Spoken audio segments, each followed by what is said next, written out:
untuk warga yang belum pulih mata pencahariannya, tersedia pula dapur umum yang menyokong nyaris semua kebutuhan pangan. Tak hanya kaum ibu, para pria pun tak segan membantu kegiatan dapur umum milik Kementerian Sosial Republik Indonesia. Hampir tak pernah sepi dari aktivitas. Sejak pagi hingga malam, relawan terus memasak untuk memenuhi kebutuhan makan warga Cisolok yang terdampak bencana. Berarti mulai masaknya itu subuh ya Bu ya? Jam 3 lah kita. Jam 3. Biasanya Bu persiapan makan pagi. berarti nggak ada istirahatnya ya Bu ya? Istirahat. Beberapa warga Cisolok yang tak terdampak banjir pun turut serta dalam dapur umum. Pastinya yang terdampak pasti sedih ya Bu. Ya. Cuman kan masyarakat sekitar yang tidak terdampak juga berusaha semaksimal mungkin untuk membantu. Tapi kalau Ibu sendiri rumahnya dekat Bu dari sini? Dekat, cuman beda RW aja. Beda RW. Tapi alhamdulillah saya tidak terdampak. Alhamdulillah ya Bu ya. Setiap hari, mereka menyiapkan makanan untuk 3 kali santap dengan porsi sekitar 3.000 tiap kali masak. Artinya, dalam sehari, dapur ini menghasilkan hingga 9.000 porsi makanan. Semua masakan ditakar sedemikian rupa untuk memastikan warga tak kelaparan sekaligus terjaga kesehatannya. Makanan tersebut kemudian didistribusikan ke 4 desa yang terdampak banjir bandang.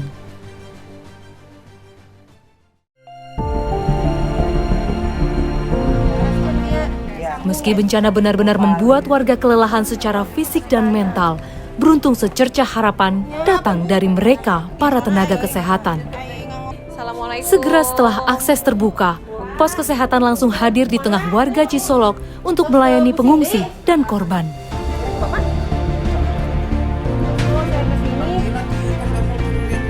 Waktu itu si bapak bukan bapak ya yang ke sana, adiknya nyusul ke posko, diinformasikan bahwa si ibu pingsan, katanya lagi mau bikin nasi goreng. Jadi udah beres nasi goreng. Udah beres ya, udah jadi lagi masak.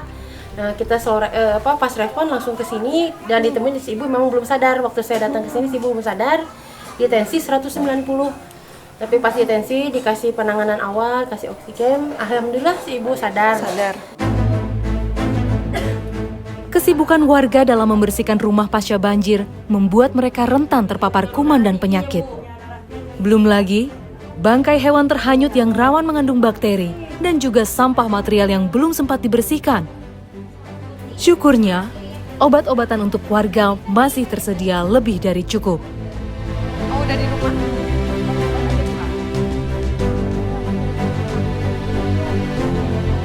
Kalau awal-awal meriang, pusing, panas dingin, awal-awal saya datang ke sini. Nah, kalau ke sini udah mulai muncul pasca bencana, gatal-gatal kayak gitu, diare, tertusuk luka karena bersih-bersih sini material kan banyak yang kayak gini, paku-paku, kaca pecahan itu. Jadi banyak yang luka-luka juga. Tak hanya tenaga kesehatan, puluhan relawan juga setiap hari datang ke Cisolok demi membantu apa yang bisa dikerjakan. Dari mulai sekedar membersihkan lumpur sampai membagi logistik untuk warga. Di sini juga alhamdulillah banyak sekali bantuan ya dari relawan, BPBD, semua itu berkolaborasi gitu. Nah, seperti Kakak dari volunteer apa Kak? Aku dari Mapala. Mapala, berarti warga Sukabumi juga. Ya, dari kota Sukabumi, mahasiswa Stisip Samsul. Tuh, dari hari apa Kak kesini? Baru sih kalau cowoknya sudah lama dari hari. Iya, dari kemarin udah ketemu sih Ya, sama Kak. Iya. kalau cewek baru terjun sekarang, kalau cowok terjunnya baru sekarang.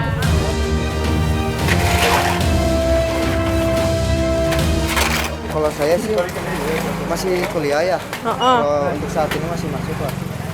Jadi saya ke kampus itu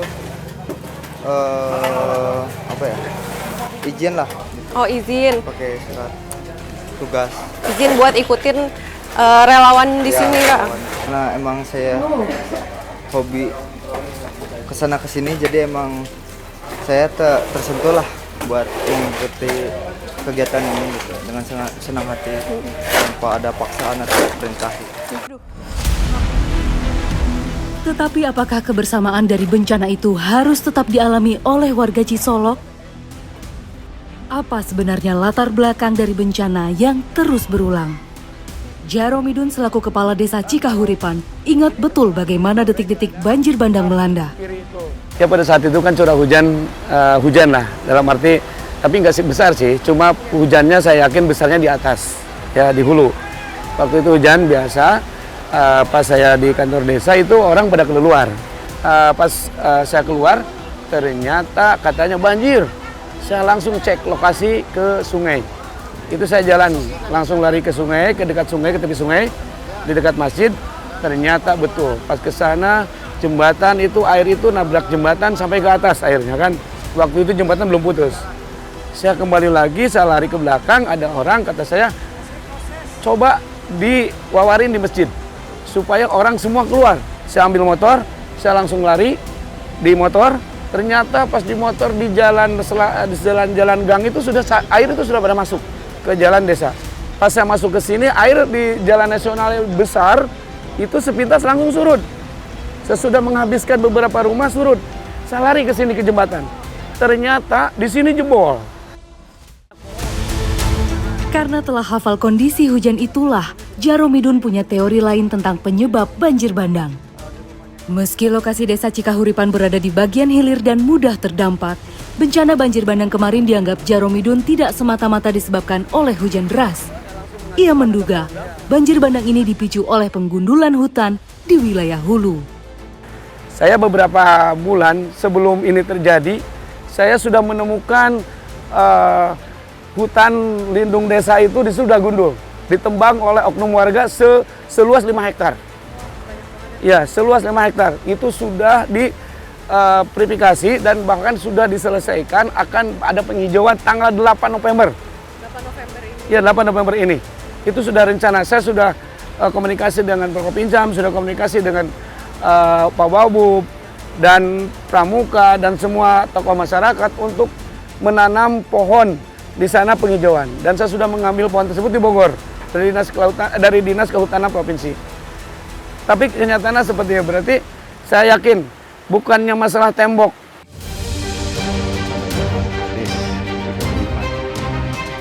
Dari video rekaman Jaromidun terlihat, sebagian hutan telah ditebang dan tak lagi ditanami oleh pepohonan dengan akar kuat.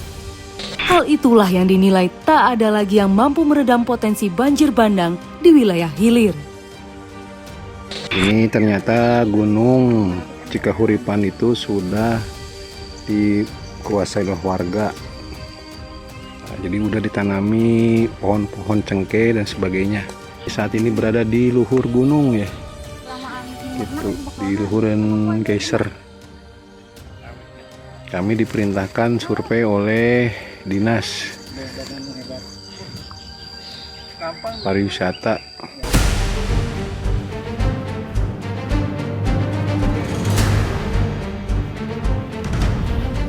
Alhamdulillah kita sudah sampai ke tujuan kita, ke puncak gunung yang ada di Desa Cikahuripan, yang mana untuk kita meng-cross-check yang lahan yang digarap ya, hutan lindung yang di Desa Cikahuripan ini yang digarap oleh oknum warga. Sudah sampai ternyata betul, ini sangat mengkhawatirkan andai kata hujan besar nanti banjir, akhirnya sungai yang ada di bawah akan banjir besar dan akan menghancurkan warga Cikahuripan, khususnya warga RW 01 ya. Khususnya umumnya semuanya warga yang ada di Desa Cikahuripan ini sangat bahaya sekali. Karena itulah Jaromidun menganggap sekuat apapun tanggul dibangun tak akan menyelesaikan masalah jika akar bencana tidak ditangani. Wajar saja, tanggul yang dulu dibangun pada 2013 usai banjir bandang kini tak mampu menahan debit air ketika bencana kembali terulang. Ya, harapan saya iya. Percuma kita bangun rumah baik-baik di sana, percuma kita evakuasi di sana tapi kalau tanggulnya ini dibiarkan. Karena antisipasi yang paling utama adalah tanggul ini dulu diselesaikan. Kalau tanggul ini diselesaikan, insya Allah tinggal kita bagaimana mengantisipasi hulunya di sana. Kekhawatiran Jaromidun memang cukup beralasan. Semakin lama, kekuatan banjir bandang Cisolok seolah terus bertambah. Bahkan, banjir bandang kemarin juga merobohkan satu jembatan penghubung antar desa yang tergolong cukup baru dan kokoh. Akibatnya, akses dari Desa Cikahuripan ke Desa Cisolok terputus total. Apalagi di tahun 2018, salah satu desa di Kecamatan Cisolok hilang akibat bencana longsor. Tepat jelang pergantian tahun, 31 Desember 2018, longsor dahsyat menerpa kampung Cigarehong, Dusun Cimapak, Kecamatan Cisolok. Berada di bawah kasepuhan Sirna Resmi dan dekat dengan Taman Nasional Gunung Halimun Salak, hujan deras yang menerpa kampung Cigarehong membawa material tanah setinggi 10 meter. Panjang mahkota longsor yang terbawa air bahkan mencapai 800 meter. Sebanyak 33 orang yang tertimbun material tanah longsor. Hingga akhir waktu pencarian, 32 orang berhasil ditemukan meninggal dunia dan 1 orang dinyatakan hilang.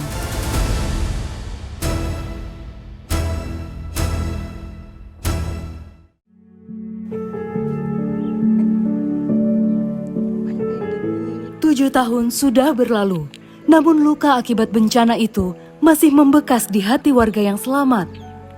Salah satunya adalah Mata, seorang warga yang hingga kini masih berusaha tegar meskipun harus kehilangan kedua anak dan ibunya dalam tragedi itu.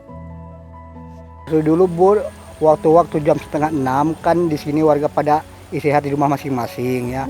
Jadi pada 5:30 mendengar suara gemuruh kayak suara petir gitu kan. Saya di sini pada nggak tahu dah apa ini, ada gempa, makanya warga itu disuruh keluar semua. Makanya saya begitu keluar itu ternyata oleh longsor dari arah atas ke bawah. Dari atas sana. Ya, dari atasnya kan pesawan di sini. Pan yang pada ketimbun itu karena disangka sama orang itu cuman gempa. Ternyata longsor dari atas, makanya warga saya pada ketimbun semua. Alhamdulillah saya masih kena selamat, ditangtingin sama Allah pangintennya Bu ya. Karena itu saya bisa melari ke bawah. Di sini sudah pada rata. Melihat ke belakang saya, rumah itu sudah pada nggak ada.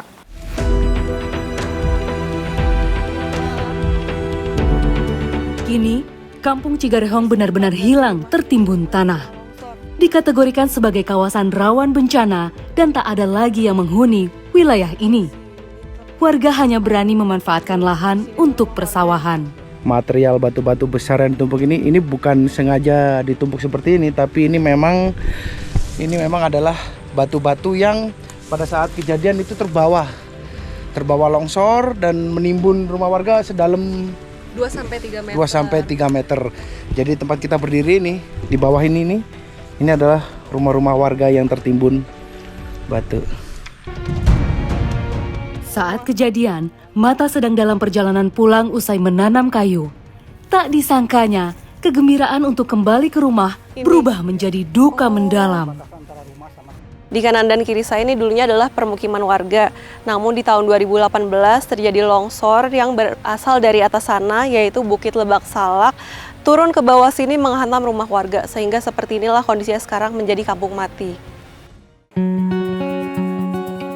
Pasca bencana, warga mendapatkan relokasi rumah beserta bantuan logistik. Sebanyak 28 unit rumah dibangun untuk menampung 29 keluarga yang selamat. Meski pernah dilanda bencana, warga Cimapak tak pernah kehilangan semangat hidup. Dari tanah yang pernah menjadi lokasi duka, mereka kini bangkit melalui kerja keras dan kearifan lokal. Salah satunya terlihat dari para pengrajin sarung golok yang terus melanjutkan tradisi dan kerajinan tangan warisan leluhur. Bisa jadi susah juga di sini kalau bahan kayak gituan lebih susah, kayak gitu lebih susah lagi. Yang mana Kang, yang ini? Yang ini? Iya. Oh, yang ini bahannya susah ya? Kalau ini susah. Kayunya apa Kang? Yang kalau ini? Itu kihiang. Ini kihiang, ini mahoni. Mahoni.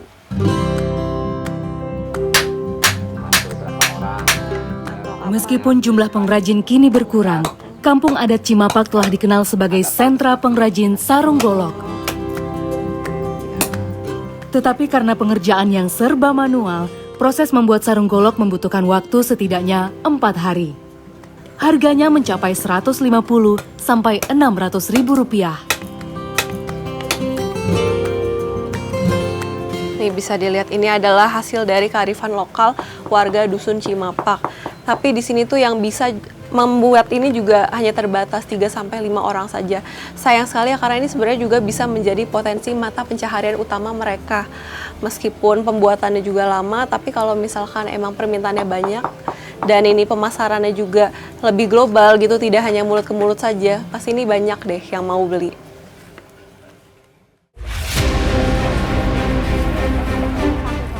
Dalam tahap pemulihan jangka panjang, pihak BPBD Sukabumi sampai saat ini masih melakukan pendataan untuk selanjutnya diserahkan kepada dinas terkait. Kita dari BPBD juga kebetulan ada tanggap darurat ya. Tanggap darurat hanya bersifat stimulan darurat saja, kita bisa melaksanakan infrastruktur yang memang sifatnya ringan dan tindak lanjutnya tadi sama dinas terkait yang memang berkaitan dengan tadi contoh dengan ada sekolah yang rusak, itu bisa dikoordinasikan dengan dinas pendidikan ataupun saluran irigasi itu bisa dilakukan dengan dinas PU dan dinas Perkim. Tetapi sayangnya, belum ada jawaban khusus dari pemerintah menyangkut akar masalah yang terjadi di Cisolok. Ini kondisinya pertama, memang kejadiannya luar biasa cepat, jadi sehingga tidak bisa melakukan evakuasi apapun. Tapi di sisi lain, alhamdulillah nih, dari mulai BPBD provinsi, terus juga dari kabupaten, semua perangkat stakeholder, semua berjibaku nih, saling bahu-membahu, karena kondisi seperti ini luar biasa ini. Memang penanganannya harus kompak, yang pastinya warga perlu penanganan sing sabar ya, apa keluhan apapun segera dilayani, dan juga yang pastinya petugas kesehatan, petugas yang melayani masyarakat hari ini juga saya pastikan harus kondisinya juga sehat, diberikan pelayanan kesehatan juga.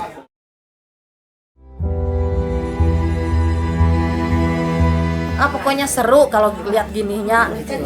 Tapi kalau lihat lagi ke rumah, aduh, sedih lagi Bu. Sakit pinggang, capek, gimana gitu.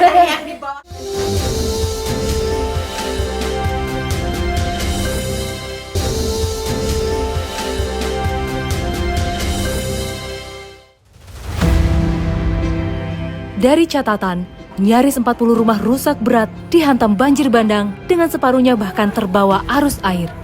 Dan di antara ratusan lain yang masih berdiri kokoh, ada puluhan rumah yang isinya habis tersapu banjir.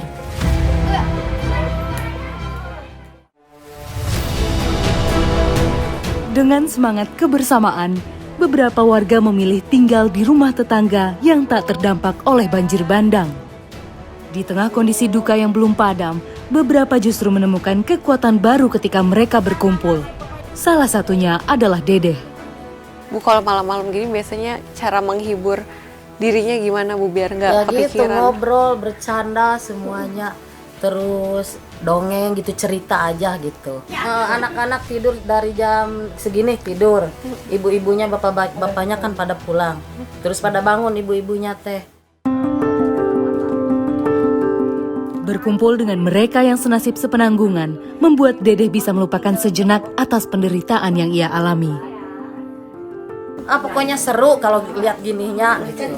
Tapi kalau lihat lagi ke rumah, aduh, sedih lagi Bu. Sakit pinggang, capek, gimana. Kayak gini kan kumpul-kumpul bahagia. Nanti besok aktivitas lagi gitu. Dengan cuaca ekstrim yang masih menghantui, warga juga diliputi rasa khawatir akan terjadinya banjir bandang kembali. Biasanya, setelah ibu-ibu beristirahat, para lelaki akan bergantian menjaga rumah di malam hari, sekaligus membereskan sisa bencana. Ila, sang pemilik rumah pun tak keberatan, tempatnya dijadikan lokasi pengungsian sementara oleh warga. Menariknya, Ila dulunya juga merupakan korban langganan banjir dan longsor sampai akhirnya direlokasi. Karena kita kan sama tetangga saling tolong menolong. Asalnya kan tetangga mau ke siapa lagi selain sama tetangga yang dekat gitu. Oh, sebenarnya tak itu Seperti inilah kondisi di pengungsian ya. Kalau misalkan warga di sini tidak mempunyai saudara atau kenalan yang terdekat, biasanya mereka tempat mengungsi. Disinilah untungnya mereka memiliki tetangga yang baik hati mau menampung mereka di sini. Dan untuk tidurnya ya bareng-bareng seperti ini gitu, karena ya di mana lagi tempat untuk mereka tidur.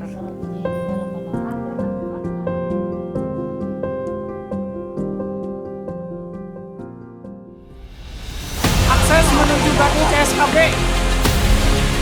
Peristiwa banjir bandang dan longsor di Cisolok memberi pelajaran berharga bagi kita semua.